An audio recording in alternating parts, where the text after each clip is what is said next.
Okay, so I'll kick it off. So it's actually a topic of great interest to me. Waqar, I didn't tell you, but my first co-op job at the university was at the Chalk River Nuclear Labs. So I was working at the small reactor there. Well, probably not as small as the one you're going to be talking about. So I'm Nathan Stabina. I'm VP Technologies for Sherrod International. I'm based out of Toronto with frequent trips out to Edmonton. Cheryl Hart from On Task is sitting in Richmond Hill, Ontario. And where's Jan Smith? He's in the technologies group for Sherrod, and he's out at Fort Saskatchewan, Alberta. So Waqar, as we said, is dialing in remotely. He's in the Far East today. And just a couple of points for housekeeping. We really want to encourage the audience to chat among yourselves. Cheryl and Jan and Jim will be monitoring the chat room. If there's something trending there, we'll break in and ask Waqar directly. And Waqar, at the end of it, will give you a copy of the chat room. It's just there's way too much going on for you to follow it. So you'll see after the fact what the people are thinking.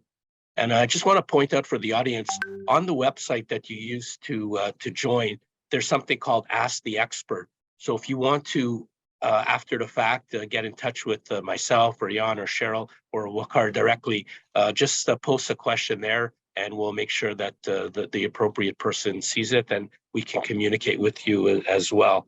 And it's also a chance for the people who are looking at it after, not live, who want to ask a question to Waqar. So it's open to pretty much any topic that affects mining. We're not here to talk about big trucks or tire gauges or the obvious things. We're trying to find new ideas that could be used within the mining industry that might have an origin outside of the mining industry, and this topic certainly falls within there.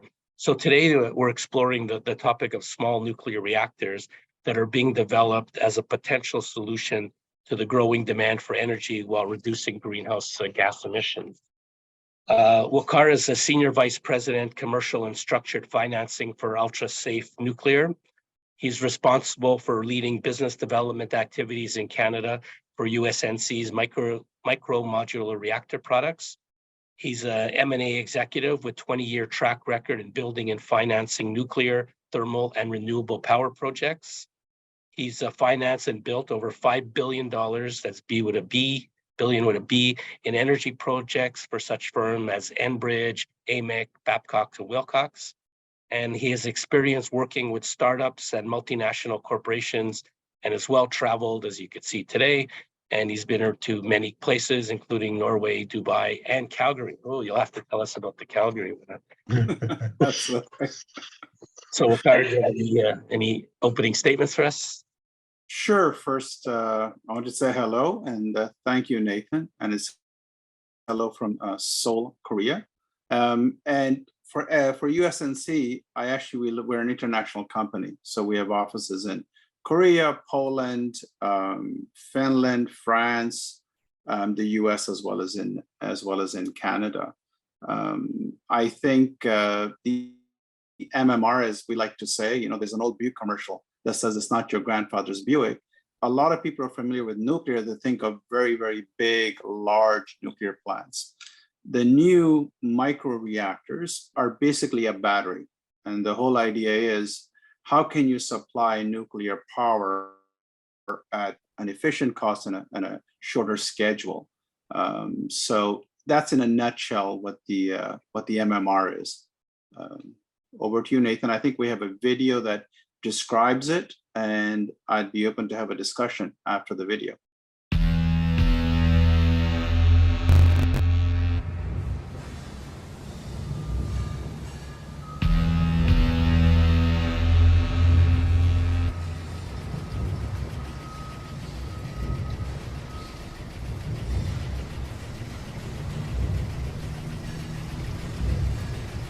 Whatever you do, whatever you make, you're turning energy into goods and services. It's what you do.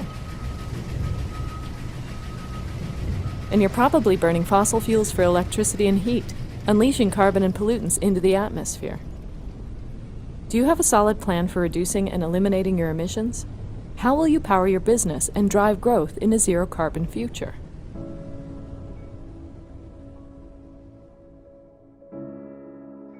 Low-cost solar and wind might seem an attractive solution, but is there enough land nearby? Is it expensive? You'll have to wait for environmental assessments, permits, and approvals before moving forward. Space is limited, and local development priorities often compete with industrial objectives.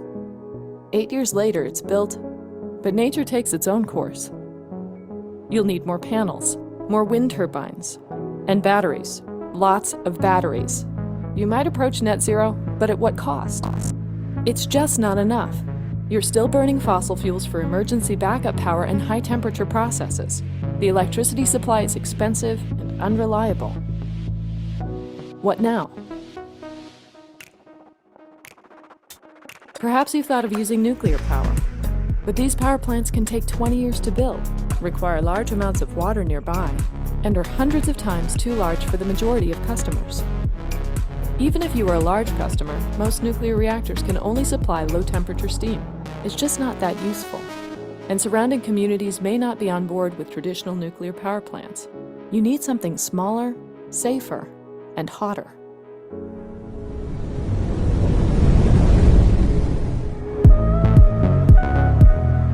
You need the Micro-Modular Reactor, or MMR, the nuclear battery for decarbonization at the lowest system cost. The MMR nuclear battery is a versatile zero-carbon heat source. Nuclear batteries simply warm up a molten salt thermal storage system. When you need electricity or heat, we extract it from the storage system, as fast as you need it. The system is unique in its ability to deliver power on demand and balance the intermittency of wind and solar. Using a molten salt storage buffer, MMR replaces natural gas peakers and forms the backbone for a renewable grid and your process heat applications. UltraSafe Nuclear partners with you to develop feasibility studies for your sites and your heat and power needs. We recommend the optimal number of nuclear batteries you need to balance or even replace the wind and solar supply. This will deliver the full energy demand at the lowest possible cost. The best mix varies based on the location and needs. In the desert with reliable sunshine, we will recommend more solar and less nuclear batteries. At higher latitudes, we recommend more nuclear batteries. In all cases, the goal is minimizing the cost of energy without costly power disruptions. I just put into the chat that I want one. So do I. Well, just to get you thinking, I think you had a slide to show, but I was thinking of a few questions as I saw that. So, as you know, most mining operations are not in downtown New York or London or Seoul. They're in quite remote locations. So is that a positive or a negative for this type of application? And before this, a lot of people have been contacting me and they said, like, well, what's the difference between the small modular reactors and the micro modular reactors? That's probably a question you get all the time. And another question I thought of is, like, if you had, let's say, renewable like wind or solar, could this be turned on and off to match that, or to augment when the wind's not blowing? So I know there's a few questions there, and I'll let you answer in any order you want. Actually, great questions, Nathan. So there's three questions there. First is it useful for remote? I'll answer in reverse. So if you understand the difference when you say SMR, that typically means 80 megawatts larger, smaller reactors. They can go up to 80 to 100 or to 200. Microreactors tend to be in the range of anywhere from 1 megawatt to 30 megawatt. To give you the size, the way we do our microreactor, it fits onto an 18-wheeler truck on the back. It's a gigantic cylinder. It comes out of a factory. And basically, as you saw in the picture, actually goes in the ground. These smaller MMR are ideally suited not so much for generation of electricity, like what OPG does and how you get electricity at your home. They're ideally suited off the grid. Remote sites, Nunavut, mining, oil and gas in the north, that's they're well suited for. And there's two purposes. One is they produce much higher heat, and they also produce electricity. So for mining, if you look at most application, In mining, it's heat is what they require. And in certain applications, they also require electricity for power. They're self-contained. It's like a battery. That's why we call it a battery. We consider it where you have so much energy stored and it releases over time. A typical microreactor without refueling will last you about 20 years. And you put it into the ground, it produces heat and electricity. And does it complement solar and wind? That's the whole idea of a battery, yes. And you can turn it on and off because unlike the older technology, I mean, essentially there's no moving part. The way you get the heat is the molten salt that flows through that transfers the heat. If you stop basically the flow, the reactor itself, there's nothing to turn on and off. So you can bring it on as you like or turn it off as you like. So that's why it's a much safer design. It's in helium, it's self-contained, no water required. You don't have to input anything. The only thing that comes out of it is energy or heat, if you like. Also, another point you mentioned, the 10 to 20 years matches up with a lot of mine lives, you know, except for maybe Sudbury or Kalgoorlie, where they're talking like a century of life, you know, usually it's in that decade or 20 years. So that could be another advantage for the technology. It is, I mean, the reactor itself lasts 40 to 50 years. There's a shell. Inside the shell is where you have the fuel, which is we call the core. And that core will last you about 20 years, depending on the usage. You pull it out and then we put a new core in and then it lasts you another 20 years.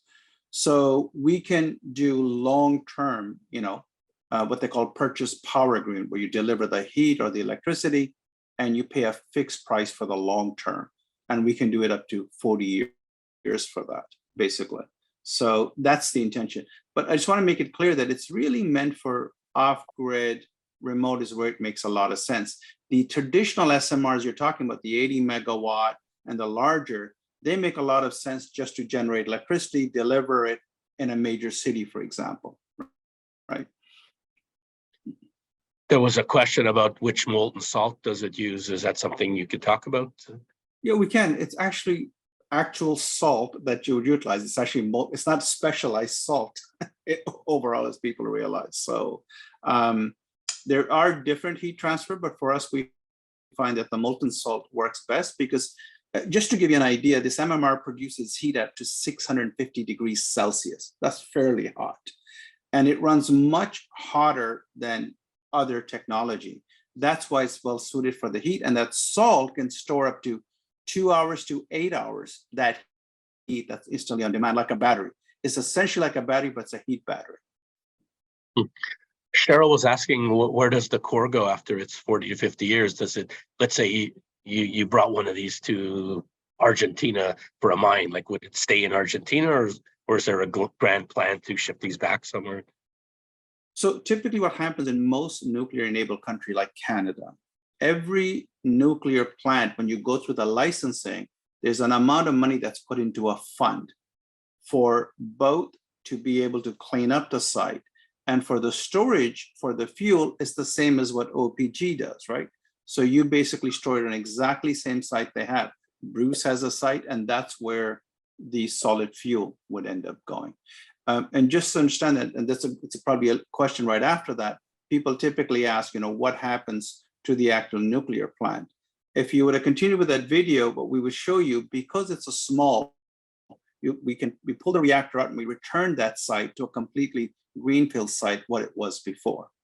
And by regulation, you have to have, there's actually a storage already available in Ontario. You have to be part of that storage solution when it comes to fuel from day one. And there's a large fund that's put together that you pay into it to ensure that happens. So in any particular country, would the regulations around these reactors be similar to large scale, or would it be simpler to permit a smaller unit? You would think it's similar to permit, but one of the issues is they're following the same regulation overall for site selection, as well as you go through the licensing process. It's shorter for an MMR. In a lot of cases, the countries themselves, be it Canada or the US, are coming up to speed. Because this technology has advanced much faster, they are coming up to speed that these should require a much shorter cycle at this stage. And that's where we're working with the government of Canada, with the government of US as well. Because if you follow the same process that you do for the massive nuclear reactors, it could take multiple years. Here we're targeting, something between 2 to 3 years to get this licensed, a much shorter cycle. So we're working with each of the government, both the US and Canada. There we go. Oh, maybe you could take us through the slides if you could see them on your screen there. Yeah, I mean, it's what's neat about that slide is we're showing you the MMR that's on the left that it's commercialized. That's what we put into the ground. What we're showing you on the right is we also have a DoD group that works with NASA, and where we're actually have a version of the reactor, and we're using that nuclear technology in multiple ways. And it's actually real. It's what I like to say is the Star Trek of today. And there's already programs in place to make that reality. And again, I cannot say too much about that, but that picture is not far from reality over time. So I'm trying to explain that the type of work that we're doing. I mean, in the future, this is the type of power supply that can go on and supply not just spaceships, but they can also supply both stations. There's also variants of this that are being used in other NASA projects as well. What you have here is a proprietary fuel. The fuel that we end up providing is proprietary. We manufacture it. It's actually covered in capsules, which does not allow the radiation to heat out. These are tiny pebbles, and then they're embedded into the graphite core that you see. So it's very safe, very passive, very static, and that's the core we actually put into the reactor, and then we ended up pulling out. I mean, there's other technology involved without going into too much detail, but that's the reactor, and the molten salt is on your right. So just think of it, it generates a lot of heat. There's helium, it's all fully enclosed. And then there's a heat exchange that heats the molten salt, which is pumped up to the surface. So that's the only thing that you see up top is the molten salt. And the molten salt is non-radioactive. And that's where the heat exchanging occurs. Right, this kind of gives you an idea of where we would use multiple of these. And then you have an adjacent plant where you generate steam and electricity and so forth. Waqar, there's some, I guess Keaton has, sorry Keaton if I didn't say your name right, has really great questions, and I think there's going to be more. So I don't know if Keaton, if you want to go on and just ask a few questions, particularly about some salt questions. Do you, I don't know if you can unmute and connect in and ask your questions. I don't know if you can connect in. Waqar? Can you hear me? Yeah, there you go. Okay, sorry. Yeah, thank you so much for giving me the opportunity to talk. Thank you so much. It's really interesting. I actually did a study on nuclear small modular reactors. So I'm just wondering how would you manage the corrosion in those small modular reactors? So it's actually a good question. So we do utilize certain amount of specialized alloys to actually make sure that the corrosion does not occur. The majority of the corrosion that you're talking about is around the piping and the molten salt, I think is what you're concerned about. Yes. Yes, yeah. So we do use, it's coated in material to ensure that that does not occur. Some of it is proprietary, most of it is off the shelf. I'm not a complete 100% technologist, so I can talk about the detail. That's why I do commercial and structured finance across, but I do have an engineering degree. So yes, so it is corrosion proof, because that infrastructure that we test has to last you out for 40 years. Okay, thank you so much for your answer. Yeah. So is the model for you to finance it and to sell the electrons to the companies, or are you looking at the various models of building these things? Excellent question. So I think what we found is this, Nathan. I mean, imagine you went to somebody in a company and you said, here's a nuclear reactor. We're going to sell it to you. You're going to run it and operate it. Most companies don't have that capability. What they would like is they want the heat or the electricity from it. They want somebody else who has experience to build it, run it, operate it. So we have a model exactly like that, right? So we will go in, we will run all the feasibility, we will then do the design, we will build it, construct it, operate it for you for over 20 years or 40 years. And then you simply have a contract with us for cents, just like at your home when you pay electricity. It's basically you get electricity and you pay us a firm fixed price over 20 years for it. And we do the same thing for heat. We find that model much simpler because we are getting licensed to be a qualified operator. We have a set of partners, PCL, Hatch, HEC, global companies that will help to construct it. And then we operate it as well. And we supply our own fuel. This way, it's really as headache-free as we can for the industrial customer. We agree on a long-term agreement and he pays us cents per kilowatt or cents per heat over 20 years. It simplifies your risk, right? I mean, because in order for everybody else, they would have to be a nuclear operator themselves. We have a partnership with OPG, so we bring credible partners who can operate this nuclear plant at the same time. There was a question about the size, and Don here mentioned his mine was 300 megawatts, which is a big mine. Others, are in the 100 range, and some of the smaller remote ones would be a fraction of that. But it sounds like you would have systems to match up with either small, medium, or large size mines. Absolutely. So we actually have customers now that we are in discussion that we're talking to, and some of them are looking at not just 10 MMRs, because we have both a 15 megawatt and a 30 megawatt heat. So that would mean some of them are going to deploy anywhere from 10, and we have other customers that are looking at 30.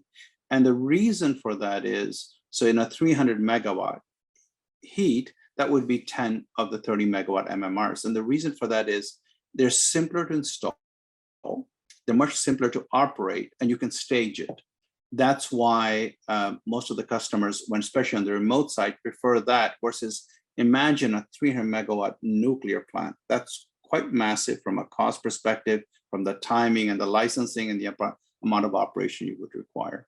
So that's why it's simpler and easier, we find. Now, we wouldn't do a gigawatt. We could, but we wouldn't do gigawatt, but it makes a lot more sense to do 100, 200, 300 megawatt. We have customers that are already doing that.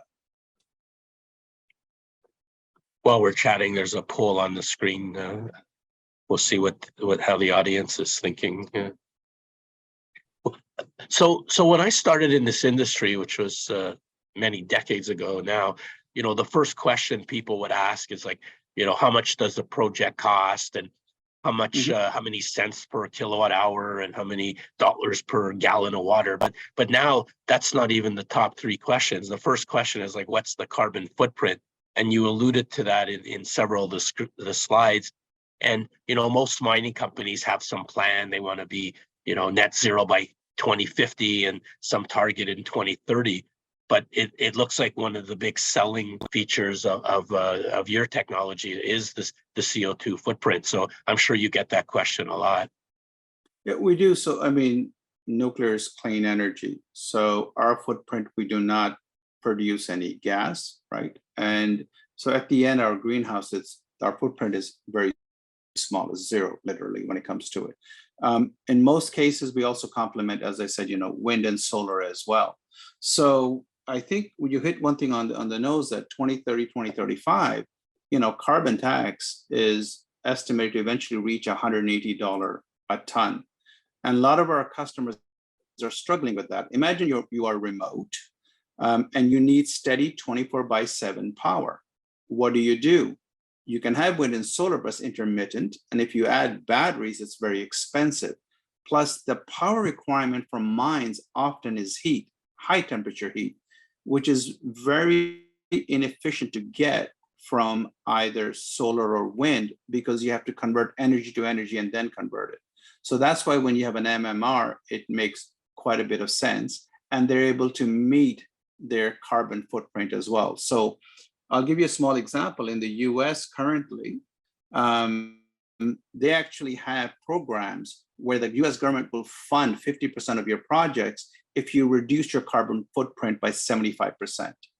And here we're replacing, people who are burning diesel, gas, oil, coal, because this reduces their carbon with 100% when they do a replacement. So does it reduce the carbon print? Absolutely. Does it complement existing renewable energy? Yes.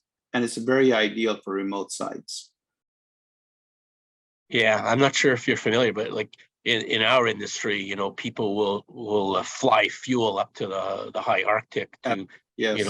to generate electricity to run a ball mill. So, maybe that makes sense today, and maybe it made sense 50 years ago. But when you're trying to hit the targets of 2050, that's going to be hard to sell.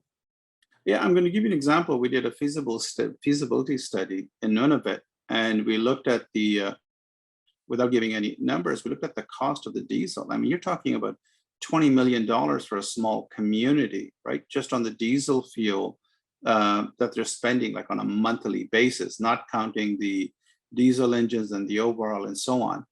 It can translate into something like $1.20 for a kilowatt of electricity, right? Thinking what the average person is paying between 7 to 12 cents, it's 10 times more expensive because of it. So yes, it does make quite a bit of sense. I think with the MMR, weather is not an issue. I think the key issue here is site, and the licensing process is the part that takes sometimes longer than the actual construction in the build. But it absolutely makes a lot of sense, I think, in the northern community. But you do need to socialize it. So we do need to work both with the First Nation, but the local community, because it is still new for people, the idea of nuclear. That's one of the issue, is to get comfortable around that this is not the same type of nuclear plants, the large ones that you see. I think that is probably the message that needs to come across, and just do a better job socializing it across Canada. I think you'll be pleased with the results. So about 2/3 thought this would be a solution. Only 1% thought not. So you're convincing them. And about 20% said they don't know enough. So that's good for you too. You get the chance to educate us, and 20% maybe. So I think you have a high probability of success based on this audience, anyways. That's a pretty positive poll. Absolutely. It's Waqar, there's definitely coming across in the chat, and for me too, looking at this and saying, extending on what you're saying about localization and community understanding, and really who's most advanced in this in the world right now, and how what's the reality of this? I guess it's the hard question. What's the reality? I know we've been talking about, SMRs for a long time in mining, but, is this something that's going to come into reality in 5-10 years? Is it already happening? Where are we at in the world, and where are we at locally in Canada as well? Okay, so I will be diplomatic in my answer. So Cheryl, there's a lot of paper design. I think for the average public, one way to know it is when somebody actually has a site and they're going to put one in the ground, right? So for us, we have a joint venture with OPG at Chalk River, as Nathan introduced, and we actually are going through the licensing with having the first reactor working in the ground, basically in 2027. And we're going through the process now. Now, believe it or not, the short cycle or the critical path is not the reactor, it's the licensing process, the site and the paperwork you go through, the regulation. And to me, we're probably about 2 to 3 years ahead, but that's the test. So if you're asking the question, will MMR become a reality besides us en masse by 2030, 2032? Absolutely, absolutely. I think most others should be able to get one in the ground probably in the 2030s. In Canada, we're going to be the first one.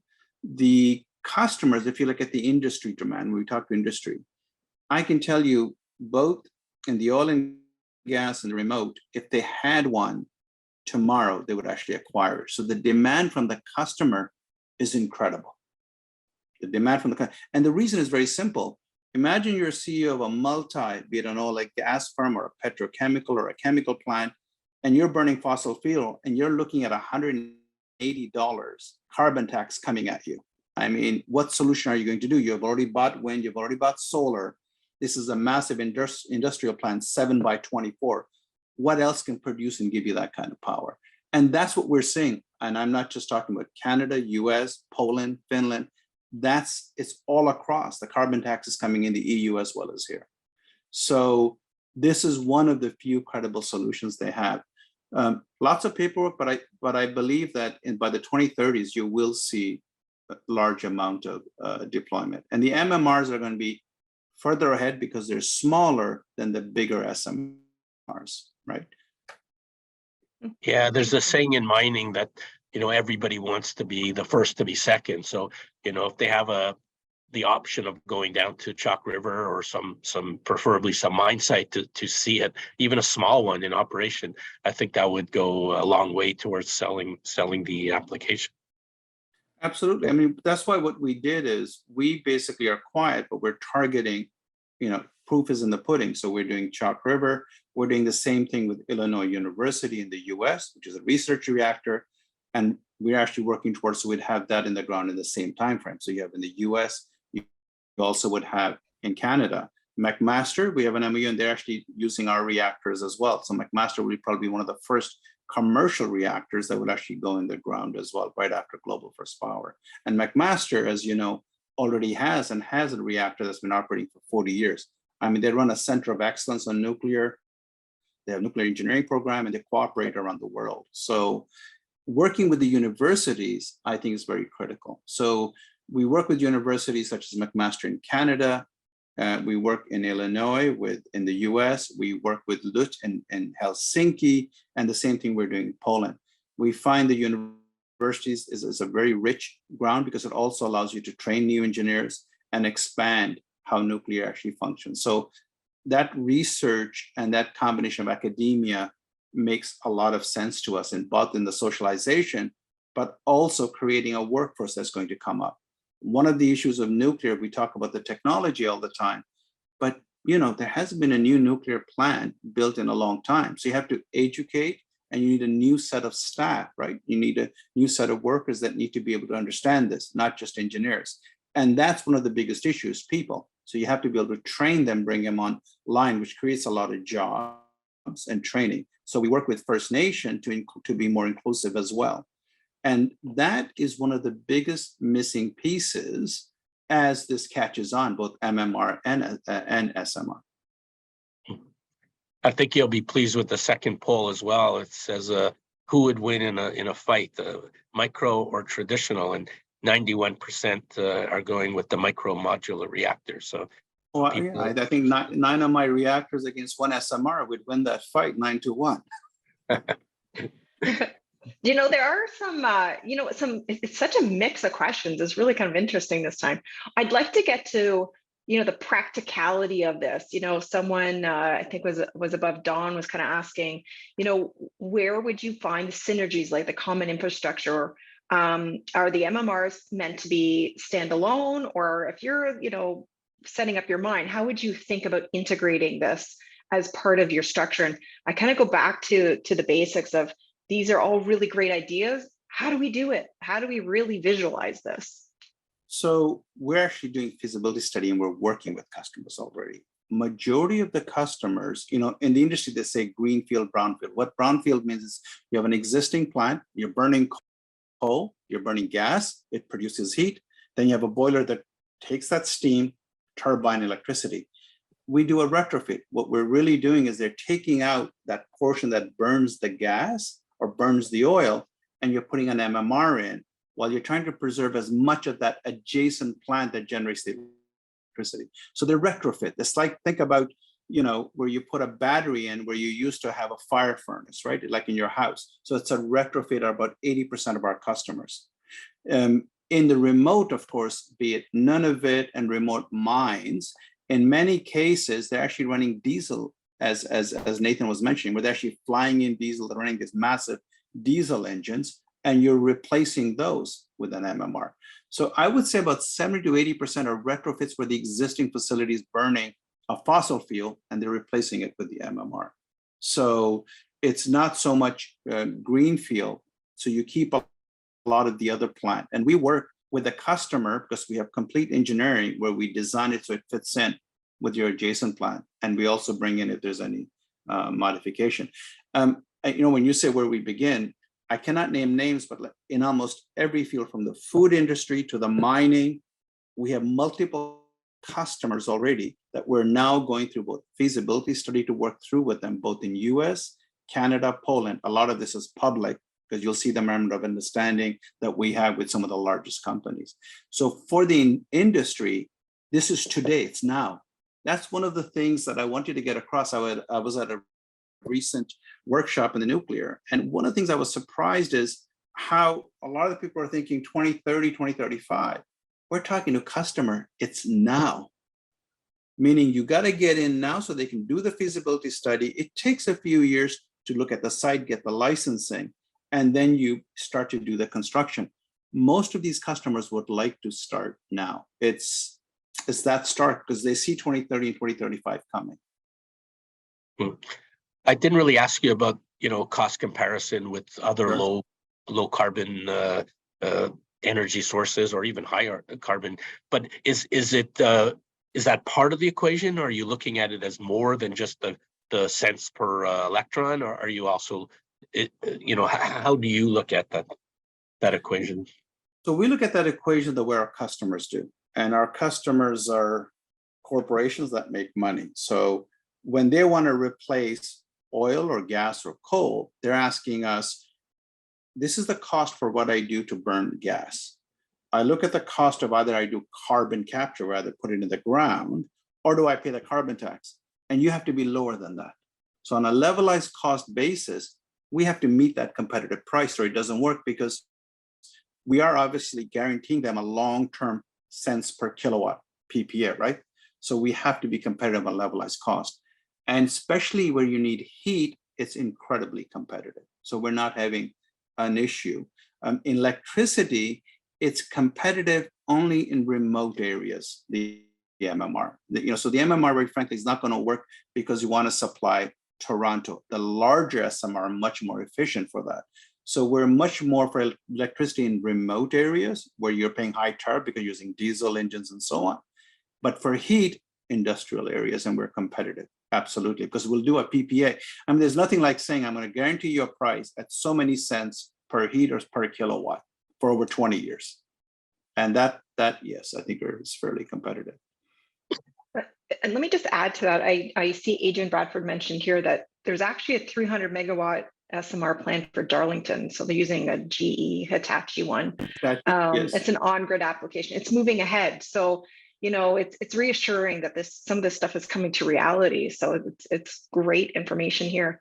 And, it's we're having Keaton kind of helping us answer some questions in the chat room here, but Graham, makes a valid point. Where does that extra energy go? How is it being stored? What's the typical way that we're capturing the extra energy that's being emitted through this, or is it controlled? How do we manage that? So in an MMR, if you look at the energy gets transferred through the molten salt. But let's assume we disconnected, something happened. Because it's in the ground, the energy dissipates into the ground. That's what actually ends up happening. The reason we did the molten salt is you can store this as long as you want it. Then the salt cools and it circles back in and reheats up again, right? So that energy, that's how the energy is actually dissipated over time. And this is the new MMR technology. We're not using water exchange, which used to be the old. That's why you used to see those massive towers, is because if something went wrong, they want to fill it up. These new MMRs that we have designed, there's no exchange. It's all self-contained. Great, interesting. How do you get around the? Oh, go ahead, Jan. And Waqar, in terms of the security of supply of your fuel elements, is your company going to get involved in mining and refining uranium, like some other companies? It's a great question. So I'm going to be just slightly technical. So one of the issues with this industry is there's not enough enriched fuel, because the unknown fact is majority of it came from Russia. When all that happened, a lot of the supply went away. There's only a set of plants that actually produce enriched. Most of the plants work on what's called HALEU, which is highly enriched. It's at the level of 19% or 18% is how you're enriching the uranium. That is in very low supply in the world. We realize that. So we have a joint venture with Framatome, and we don't need that high level of enrichment. We need much less. So we make our own fuel. That's what we were showing you on those pellets. which means we have fuel security for ourselves. So every MMR we build, we will supply the fuel ourselves.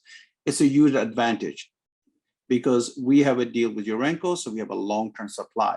It gives us a very strong competitive advantage because there's no other MMR that actually has a fuel supply. The fuel supply we have is actually a separate business by itself where we sell to other people that fuel as well. So that's going to be one of the biggest issues that, you know, you're going to have plants built, but they're not going to have a sufficient amount of fuel. Interesting. I have another question about the CO2. How do you get around that, the circular argument? Like, you know, you mentioned $180 a ton and people will say, oh, I don't believe you. It'll never get that high. If it's like, you know, $20 or $50 a ton, I'll keep going with what I have. And other, you know, but if it actually hits 180, then yours probably crosses over that tipping point. So I'm sure you hear these arguments all the time. We do. I mean, and I'll say it the simplest way. It's market demand. If the customers were not engaged with them and they were not buying our reactor, we couldn't spend this kind of money, and we're already engaged with customers. So the large industrial, as I mentioned earlier, the CEOs see it absolutely real. They know the regulation is going to come. California is going to have $180, as I mentioned. Even as far as Europe, EU has implemented it. It has gone so far that some of these countries in the Western, if they do not find a solution, these mining, they're actually thinking of moving out of that country. That's the only option. So it's not that, you know, we're pushing this. There's a demand for it. The customers actually want this, which tells me this is going to be very real. They see it coming over the next few years because we couldn't push sell this, if you know what I'm saying. So when the customer demands, because they've done that calculation, that's the proof in the pudding is what I can say to you. Because if there was no demand and the customer didn't believe it, they would delay their buy side. I know it's always helps when the customer is pulling. Yeah, I'll say one thing. There's a saying in the industry: the first few reactors that actually get in the ground and are working, you have to do no sales. You just wait for the orders. You have to do no marketing. That's how big this market is. As long as you're the first one operating, there's such a demand. You don't have to do anything. Not, you know, on paper, in actual function and working. So that's why at 2026, 27, when you see Global First Power is working the joint venture, there's such a large market that even the first 2 or 3 successful MMR cannot satisfy. That's how big that market is. How about Waqar? I give you the opportunity. Were there any questions that us or the audience didn't ask you that you want us to know about your technology? I think from a technology perspective, I mean, keeping it simple, I think the competitive advantage is this, I think, on our reactor, that these reactors are built, they're much safer, and they're like a battery. We call it a nuclear battery. It has a certain amount of stored energy. We put a fuel in, it gets recharged again. The second important thing is that anybody who sells in this industry, you need to be fully integrated because the customer doesn't want to operate it. He doesn't want to go through the licensing process himself, doesn't want to build it. So you have to show that you can build it, run it, and operate it. Those partnerships have to be there. And I would say the last most critical piece is you have to have a fuel supply. You must have a fuel supply. I would say that what's probably missing is more socialization in Canada and the US. And I love the poll you guys did. I wish that went all the way through Canada, because that is what's going to help for people to realize this is not the same MMR that they're talking about before. I mean, in the current budget, you know, in Canada, when they passed it, for the first time, they actually called it nuclear green, and that was long due. So that would help. I think it's the more the socialization that's going to help. And I think as an industry, we don't do a good job. Even ourselves, we don't do a good enough job getting it out. Shows like this help quite a bit for people to understand and question and say how this is going to function. So I think we need to do more of what we're doing right here, very frankly. There's not a lot of shows, there's not a lot of podcasts that actually talk about the unsexy, you know, MMR nuclear. That would help a long way. So I think you guys are doing a great job. Well, you have to realize that the IQ of the audience here is much higher than the general population. So you've got an advantage right there. This is a great question. You're So hilarious. we just need to Nathan. sell it to the brightest, is what you're saying. We have our last poll. Ooh, I like the question. If you could have a modular reactor to power any non-mining related object in your life, what would it be? Iron Man. There's probably a longer list. We only put 4 in here, but I'm sure people wanted to have other items. I don't know if there's another key item that someone would love to have their MMR. Oh yeah, aircrafts. There we go. Power aircrafts. There we go. Hospital. Tons, include greenhouse. Yeah. There's You know what's the- neighborhoods. Oh yeah. What- What's the reality of something like that, Waqar? Like someone says, we're just starting to see it now. We're starting to see everyone wants their house, and which relates to neighborhoods. We see like solar, you have one neighbor's in the shade in the morning, but in the afternoon gets the sun. So out of, a street, you could share on the solar panels. What about something, would you ever see this in a lifetime in a neighborhood? Absolutely. I think you will see this in the neighborhoods as market advances. I'm just talking about cool things. You know how many calls we get from industry about having ships powered with this or having it on rigs? It's not where we're going. But that's one of the demand that absolutely people think is real. I think this MMR technology, in the future will be powering communities and houses. I believe that, because it will become basically like a battery that you can have power for the long term, and it'll be localized. So you don't need massive transmission line. So Waqar, you are saying that the next EV I own will run for 20 years without refueling. No more range anxiety. I can tell you the spaceship, well, the EV will take a little time, I think, yes. But the houses, yes. I think the technology needs to evolve and get more and more miniature. But for example, we're doing a project, district heating, right? District heating is where they used to burn gas and they would heat up the water and runs through massive, like Ottawa. Well, the discussions are now on for replacing that gas-fired furnace with an MMR to heat a city, because it's competitive. So it's actually very real. When you talk about a house, I think you're going to see that within the next 4 or 5 years, actually functioning nuclear plants that are heating up and doing district heating. It's not that far away. That's why I keep on saying that a lot of the people in the industry think 20, 30, 35. No, it's actually, a lot of these questions are very real. And when technology accelerates, it really accelerates very fast, right? And then it gets miniaturized over time. So, once the Korea and Japan, gets, you'll have it. So over time, I do see this coming. I thought of another question. So is part of the model to build them a little bigger and to sell, let's say, electricity or thermal back into a grid? Because, as you know, most mining communities, they have to build the hospitals and they have to build the roads and they have to build the schools and so forth. So, you would need more, let's say, electricity than just to run the mine. You might have to power the whole region. Yeah, and you're actually right, Nathan. One of the biggest thing with the MMR is this: when you, let's say, power it up and you get the heat, you almost get a portion of electricity at a very low cost as a result of it. So you put, in most of the cases we're looking at, is you usually aggregate. So you have mining with a community, and then we supply the heat to the mine and the electricity to the community. And yes, we have MMR 1, 2, and 3. So 30 megawatt we're going to scale that up to 45 megawatts and then do multiples of those. And in most remote community, it is a combination of heat and electricity. You're absolutely right. But when you buy the heat, the electricity gets subsidized, by the way. It's the way the technology ends up working. So for us, that makes a perfect sense in a remote community. So we try to aggregate the mining with the local community. Yeah, mining seems like a great application. You certainly need electricity for, running some unit operations, and you certainly need thermal heat for other applications. So yeah, as long as that balance is there, it seems like it would work out.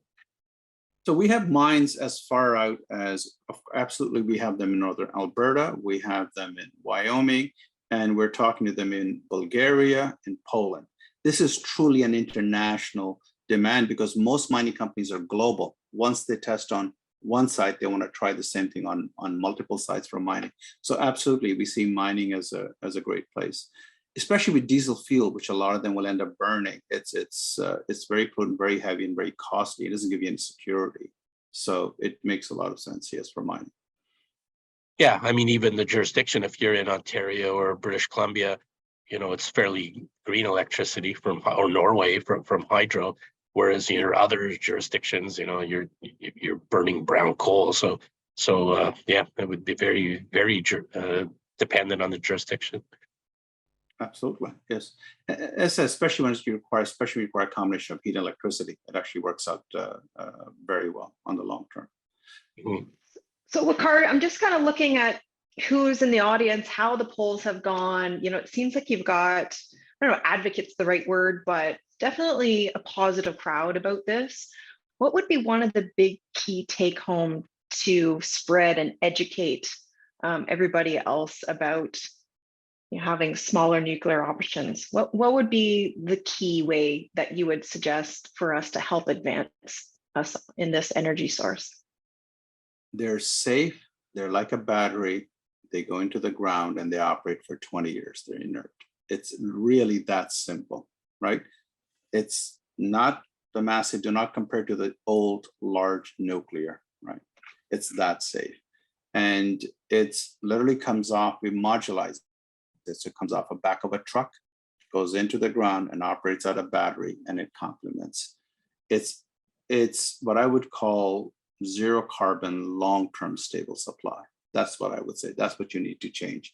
People just need to understand a little bit that what the old nuclear, where they were using water exchange and so on, is completely different from this set of technology. It's kind of like when batteries came out, they were lead and acid, and you couldn't move them around until you got to your cell that you stick in your flashlight is safe. This is what I would compare it to. That's how far that technology has come. That's how safe it is compared to that old large in the early 1900s, where you would have it as full of sulfuric acid. So this is, I think, the difference. It's the way to look at it. And I think your poll is very positive. It gives me a great feeling. I think Canadians have worked with nuclear for a long time, and I'm actually surprised by the poll. So I feel pretty happy, actually. It's great. Awesome. Yeah, like I said before, there's been some great chats going on, and we'll certainly share that with you, Serge. Let's remember to save the chat so we can forward it to you. But I know it's almost 2 o'clock in the morning your time, so I won't keep you too long. But I'm just going to wrap up. Then I'll let you say a couple of words at the end if you'd like. So on my side, I'd like to thank Jan and Cheryl from Bits&Bytes for helping me organize these things. Smart Enough Institute, that would be Serge, who's kind of running it in the background with Jim. And of course, the audience. Without the audience, there would just be a little conversation with you, Waqar. But I've learned a lot. It's a topic that fascinates me, and certainly going to follow this going forward. There was actually a question in the chat room: would Sherritt, my company, consider putting it up at our mine site? And those are kind of the questions I'm sure you like getting as well. So as I mentioned, there's also the feature on our website of Ask the Expert. So if you didn't get a chance to ask directly, feel free to post something in there, and we'll make sure that you see those questions. But any final words that you'd like to leave us with, Waqar? Well, first of all, Nathan, I'd like to thank you and Cheryl. I think this approach of Bits&Bytes is very unique. I mean, I've seen your past post. I think you're bringing into the mainstream ideas that are absolutely important. And this is what we need to do on the nuclear side. And I think your audience is well educated and understands that. So I just want to thank you for bringing this and to the audience. And I hope you guys continue to do more of this. It is the wave. It is the new wave to come when you're looking at secure energy. If we want to reduce greenhouse, we want to make a change in the climate, you want stable long-term power. And the new nuclear MMR is absolutely it. That's why we call it ultra safe nuclear, USNC. So I want to thank you. That was my little marketing bit. The rest wasn't so much. Well, I was actually going to joke that it has to be safe. It's right there in the title of your company. So absolutely. But it was a pleasure. I wanted to thank you. I think it's a great show. And I think you should guys continue doing this diversity and attracting new ideas and talking about it. You know, there's very few shows that do this. This is my really first podcast, and I think I'm going to do this regularly. Well, it's great having you. Thank you. We've got great questions, great audience questions. Again, if anyone has any particular questions or wants to connect with anybody that we've had on the show previously, or Waqar as well, but free to connect in. Jan, Nathan, and myself were available through the Ask an Expert, where you signed on through your registration. And don't be afraid to share some insights on some future topics that you'd like. And then maybe in the future, we can have Waqar on telling us about installing and the next phase of nuclear. Yep, happy to do it. Thank you from Seoul. So I haven't an espresso. I think I'm going to be staying up now, so I can't go back. All right. Safe travels. Thank you. Yeah, you too. Cheers. Thanks, Thank you. everyone. Bye-bye. Thank Thank you. you, everyone. Bye, everyone. Bye.